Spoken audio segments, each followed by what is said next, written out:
साल का एक लड़का रात 3 बजे अपने घर से निकल जाता है, बिना कोई चिट्ठी, बिना पैसा और बिना भय के, सिर्फ ईश्वर की तलाश में। काशी में जब भगवान शिव ने स्वयं दर्शन दिए तो उनके शब्दों ने इस बच्चे का पूरा जीवन बदल दिया। उसी क्षण से वो राधा रानी का अनन्य भक्त बन गया। लेकिन सबसे बड़ा रहस्य ये है कि कोई इंसान बिना किडनी के कैसे जीवित रह सकता है। साल 2006 में डॉक्टरों ने साफ कह दिया था कि उनकी दोनों किडनियां फेल हो चुकी हैं और वे अधिकतम 2 साल तक ही जीवित रह पाएंगे। तो अब तक वे कैसे जीवित हैं? क्या हमसे कुछ छिपाया जा रहा है या फिर कुछ और ही बात है? ये कहानी है उस संत की जिसे हिंदू भी मानते हैं और मुसलमान भी, जिसे आम लोग भी पूजते हैं और विराट कोहली जैसे स्टार भी, क्योंकि ये कहानी है अनिरुद्ध पांडे से प्रेमानंद महाराज बनने तक की।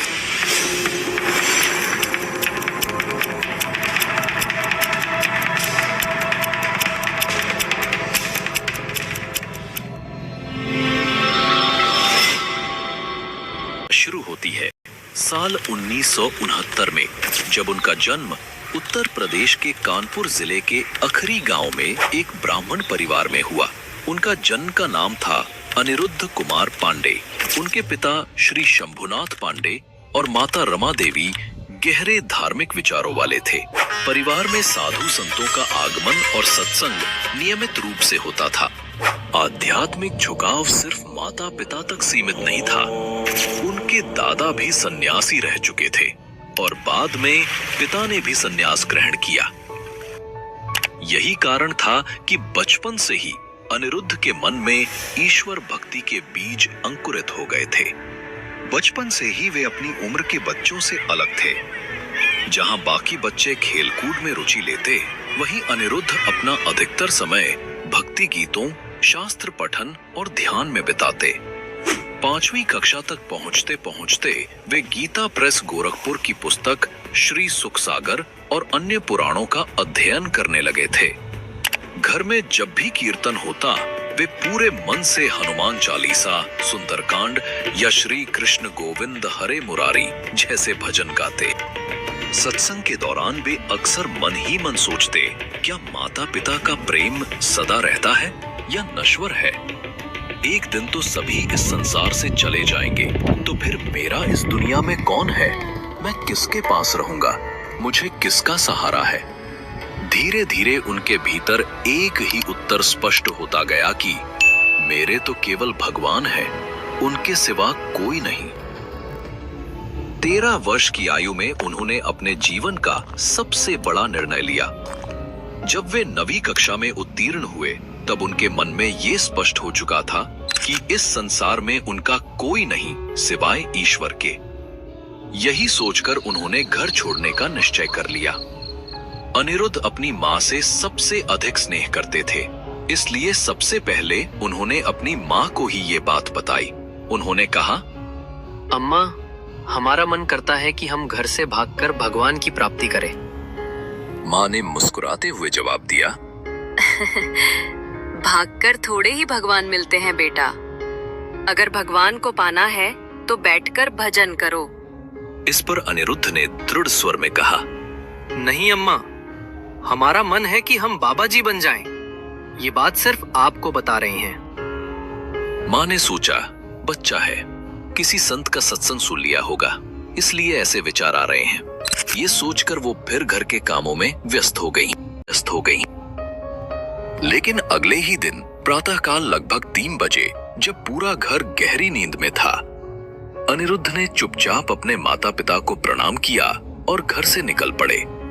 वे केवल अपने विश्वास और ईश्वर भक्ति के सहारे एक नई यात्रा पर निकल पड़े, बिना किसी साधन, बिना किसी भय के। जब वे घर से निकले तो अपने साथ सिर्फ 4 चीजें लीं, एक गीता, कुशा का आसन, पीतल का लोटा और एक चादर।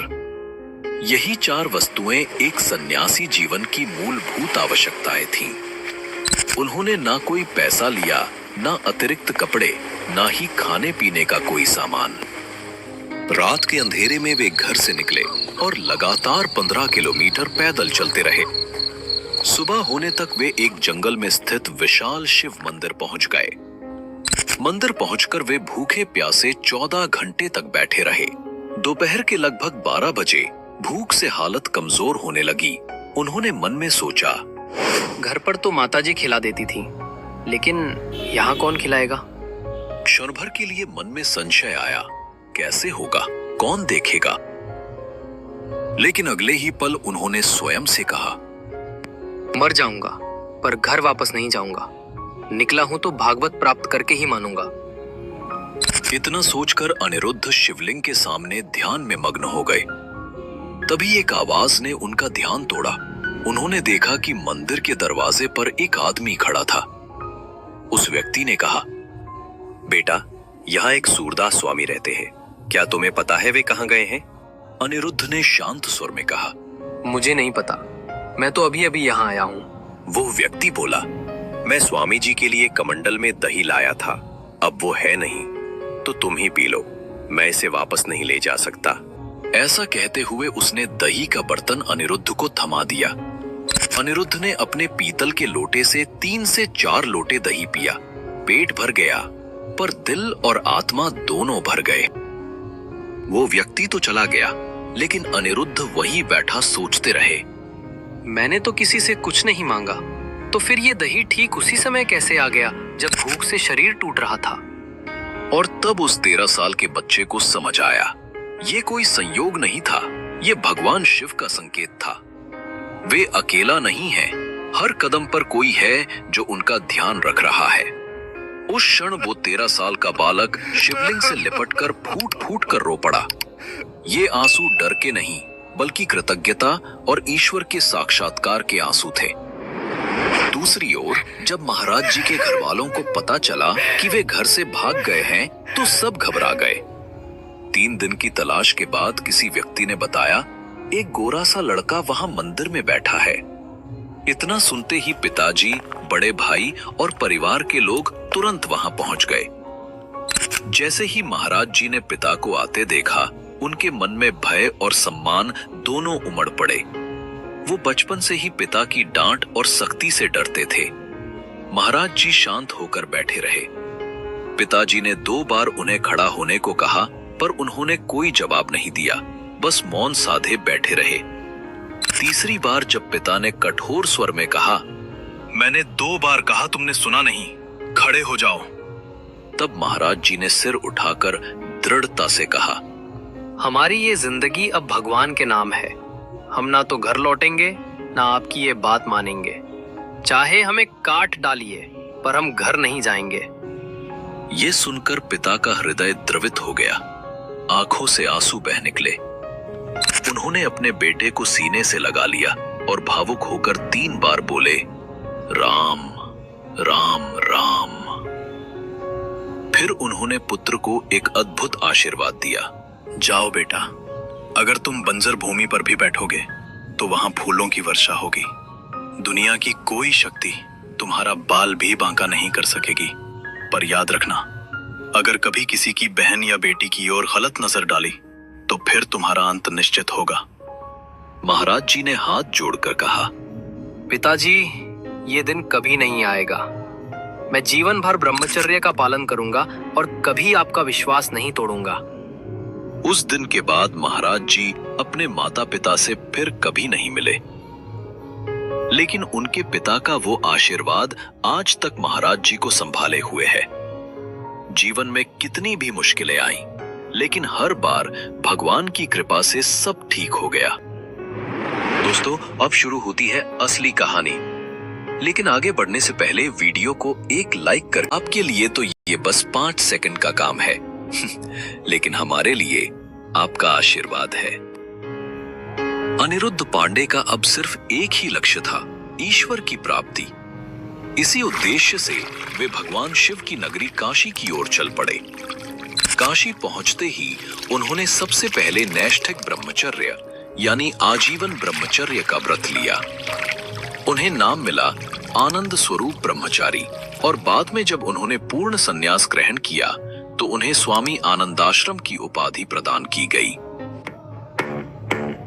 संन्यास ग्रहण किया तो उन्हें स्वामी आनंदाश्रम की उपाधि प्रदान की गई। उन्होंने काशी के प्रसिद्ध तुलसी घाट को अपनी तपोस्थली बनाया। तुलसी घाट पर स्थित एक प्राचीन पीपल के वृक्ष के नीचे वे निवास करते थे और वहीं दिन रात गहरी साधना में लीन रहते। ये वही घाट था जहां महान संत तुलसीदास जी ने भी अपना समय बिताया था और रामचरितमानस के कई अमर अंशों की रचना इसी पवित्र भूमि पर की थी। रात में वे उसी पीपल के पेड़ के नीचे सोते। जमीन ही उनका बिछौना और आकाश ही उनकी छत थी। कंबल की जगह वे गेहूं की पुरानी बोरियां ओढ़ते और कड़ाके की ठंड की रातों में भी यही उनका एकमात्र आश्रय होता था। महाराज जी की दिनचर्या की बात करें तो अत्यंत सख्त और अनुशासित थी। उनका दिन रात के 2 बजे शुरू हो जाता था। पहला गंगा स्नान सुबह 3 बजे, दूसरा दोपहर 12 बजे और तीसरा शाम 6 बजे। कड़ाके की ठंड हो, तपती गर्मी या मूसलाधार बारिश, उन्होंने गंगा स्नान कभी नहीं छोड़ा। ये उनका नियम था, उनकी साधना का अभिन्न हिस्सा। स्नान के बाद महाराज जी तुलसी घाट लौटकर पीपल वृक्ष के नीचे आसन लगाते और फिर गहन ध्यान में लीन हो जाते। वही उनका मुख्य साधना काल होता था।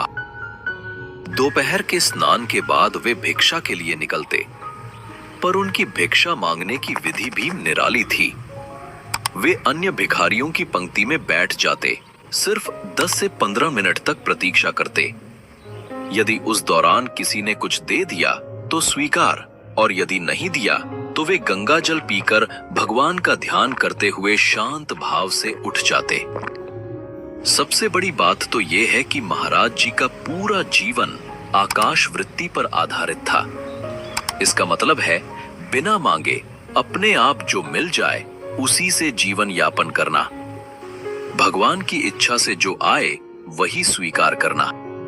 एक बार की बात है, कई दिनों तक भिक्षा में अन्न का एक भी दाना नहीं मिला। भूख ने जब शरीर को पूरी तरह से कमजोर और थका दिया तो महाराज जी गंगा तट पर पहुंचे। उनके मन में एक ही विचार आ रहा था, यदि शरीर ही नहीं रहेगा तो प्रभु मिलन कैसे होगा। उन्होंने अपने हाथों से कुछ मुट्ठी रेत उठाई। उस रेत में टूटे हुए शंख के टुकड़े पड़े थे। उन्हें सावधानी से अलग किया और फिर वही रेत खा ली। उसके बाद 4-5 मुट्ठी गंगा जल पिया। ये उनके जीवन की सबसे कठिन परीक्षा थी। लेकिन उस पल भी उनके मन में न कोई शिकायत थी, न तकरार और न ही कोई प्रश्न। सिर्फ एक भावना थी, मैं प्रभु को कैसे प्राप्त करूं। काशी में कई साल बीत चुके थे। रात के 2 बजे उठना, गुरु की कोमल आवाज, उठ बच्चा नाम जप कर। फिर गंगा स्नान और तुलसी घाट पर पीपल के पेड़ के नीचे घंटों ध्यान में बैठना। सांब सदाशिव, सांब सदाशिव, सांब सदाशिव। दिन गुजरते गए, महीने बीतते गए, साल बीतते गए। अनिरुद्ध अब स्वामी आनंद आश्रम बन चुके थे। वे नैष्ठिक ब्रह्मचर्य की दीक्षा ले चुके थे, सन्यासी बन चुके थे। लेकिन भीतर कहीं अब भी वही खोज थी, वही प्यास थी प्रभु के साक्षात्कार की, परम सत्य की। अब महाराज जी को गंगा जी के घाटों पर शिव उपासना करते हुए कई वर्ष बीत चुके थे। हर दिन उनका ध्यान, उनकी साधना बस महादेव में ही लीन रहती थी। वे अक्सर भगवान शिव से कहते, तत्व रूप में तो आपने सब समझा दिया है, पर अब मैं आपका प्रत्यक्ष रूप देखना चाहता हूँ। धीरे धीरे उनके भीतर ये भावना और प्रबल होती गई। उन्हें लगने लगा कि अब महादेव के बिना रहना संभव नहीं। और एक दिन जब मन में ये विश्वास गहराई तक उतर गया तो उन्हें लगा, आज तो महादेव दर्शन देंगे। उस रात मध्य रात्रि में महाराज जी को एक विशाल पीपल के वृक्ष के नीचे भगवान महादेव ने साक्षात दर्शन दिए। घाट की सीढ़ियों पर उनके कदमों की आहट, हाथ में त्रिशूल, गले में रुद्राक्ष, आंखों में असीम करुणा। कोई दिव्य प्रकाश नहीं, कोई चमत्कार नहीं, बस जैसे एक पिता अपने पुत्र से मिलने आया हो। महाराज जी की आंखों से आंसू बहने लगे। वे कांपते हुए महादेव को दंडवत प्रणाम करने लगे। कुछ क्षण तक महादेव मौन खड़े रहे, फिर धीरे से मुड़कर वापस चले गए। लेकिन जाते समय उन्होंने सब कुछ अपने साथ नहीं लिया। वे प्रेम छोड़ गए और महाराज जी के हृदय में वृंदावन का बीज बो गए। अगर आप यहाँ तक वीडियो देख रहे हैं तो यकीन मानिए, ये सिर्फ कहानी नहीं, आपका प्यार है। आपसे एक छोटा सा अनुरोध है, वीडियो को लाइक करके चैनल को सब्सपूत बनाता है। 5 चीजें 20 साल की उम्र से पहले।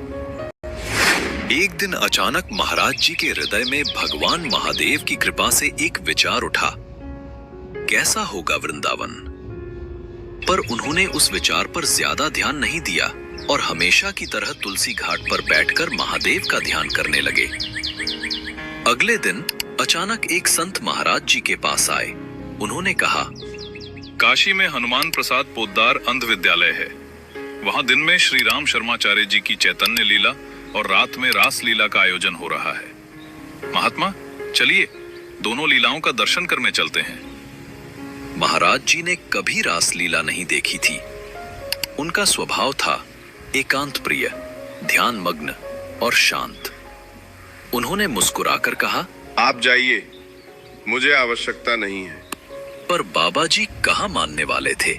उन्होंने फिर आग्रह किया, अरे महात्मा, श्रीधाम वृंदावन से कलाकार आए हैं।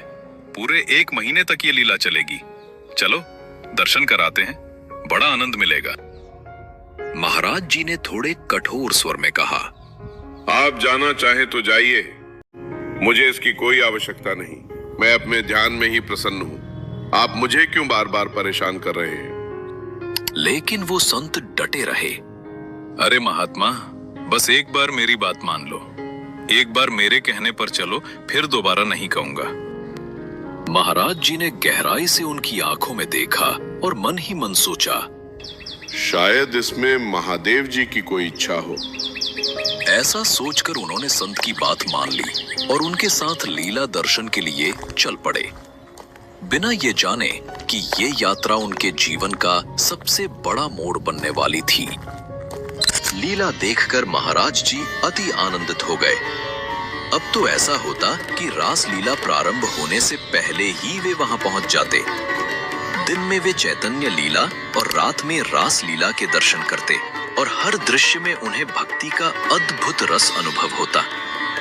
धीरे धीरे महाराज जी को कहने की जरूरत ही नहीं पड़ी, वे हर दिन पहुंचने लगे और इस तरह उन्होंने पूरा 1 महीना चैतन्य लीला और रास लीला के दर्शन में व्यतीत किया। लेकिन जैसे ही वो महीना समाप्त हुआ, महाराज जी के हृदय में एक गहरा खालीपन उत्पन्न हो गया। जब उन्हें पता चला कि लीला समाप्त हो गई है और कलाकार अब वृंदावन लौट रहे हैं, उनके मन में हाहाकार मच गया। अब मैं क्या करूं? मेरा क्या होगा? तभी उनके भीतर एक विचार उठा, मैं भी वृंदावन चला जाता हूँ। वहां तो ये प्रतिदिन रास लीला करते होंगे। अगर मैं इनके साथ रहूं तो रोज लीला के दर्शन कर सकूंगा। इसके बदले में मैं इनकी सेवा करता रहूंगा। ऐसा सोचकर महाराज जी लीला मंडली के संचालक के पास पहुंचे, उन्हें प्रणाम किया और विनम्रता से बोले, स्वामी जी, हम गरीब बाबा हैं। हमारे पास पैसे तो नहीं हैं, लेकिन मैं आपकी सेवा करूंगा। मुझे अपने पास रख लीजिए।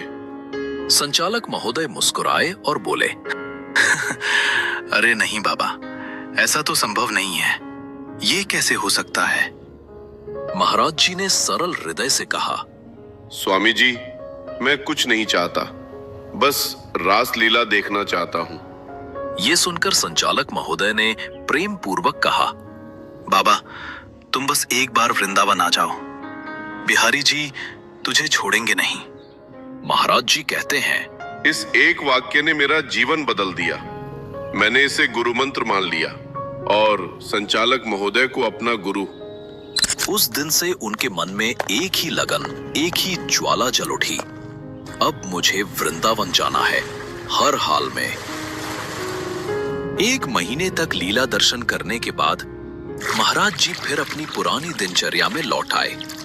सुबह गंगा जी में स्नान, फिर तुलसी घाट पर बैठकर ध्यान। लेकिन अब उनकी साधना में एक नया संकल्प जुड़ गया था। मुझे किसी भी तरह वृंदावन पहुंचना है। एक दिन प्रातःकाल महाराज जी तुलसी घाट पर ध्यान में बैठे थे।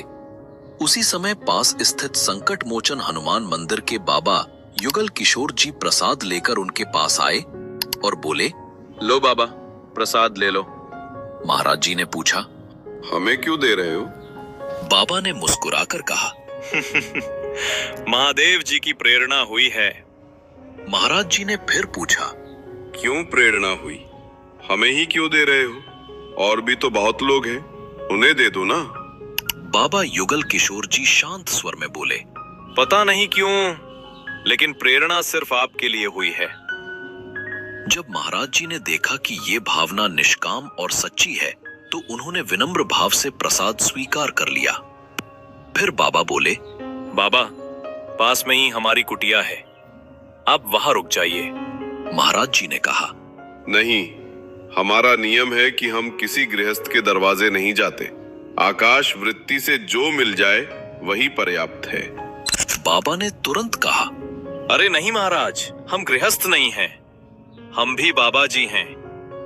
उनकी सादगी और भक्ति देखकर महाराज जी उनके साथ चल पड़े। कुटिया गंगा जी के बिल्कुल किनारे पर थी। वहां बाबा युगल किशोर जी ने दाल रोटी बनाकर महाराज जी को खिलाई और प्रेम से बोले, बाबा, हम तो हर समय सेवा में ही रहते हैं, आप दिन भर हमारी कुटिया में विश्राम कर सकते हैं। उसके बाद महाराज जी कभी घाट पर ध्यान में लीन रहते तो कभी उस कुटिया में विश्राम करते। मानो गंगा की धारा और ईश्वर की कृपा उन पर हर पल बह रही हो। युगल किशोर जी महाराज जी से अब अपनापन महसूस करने लगे थे। एक दिन महाराज जी ने बड़े सरल भाव से पूछा, क्या आप मुझे वृंदावन पहुंचा सकते हैं? जैसे युगल किशोर जी तो पहले से ही तैयार बैठे हों, उन्होंने तुरंत कहा, बाबा क्यों नहीं, जरूर पहुंचा दूंगा, बताइए कब चलना है। महाराज जी ने मुस्कुराते हुए कहा, हम तो तैयार ही बैठे हैं, जब आप प्रबंध कर दें तब चल पड़े।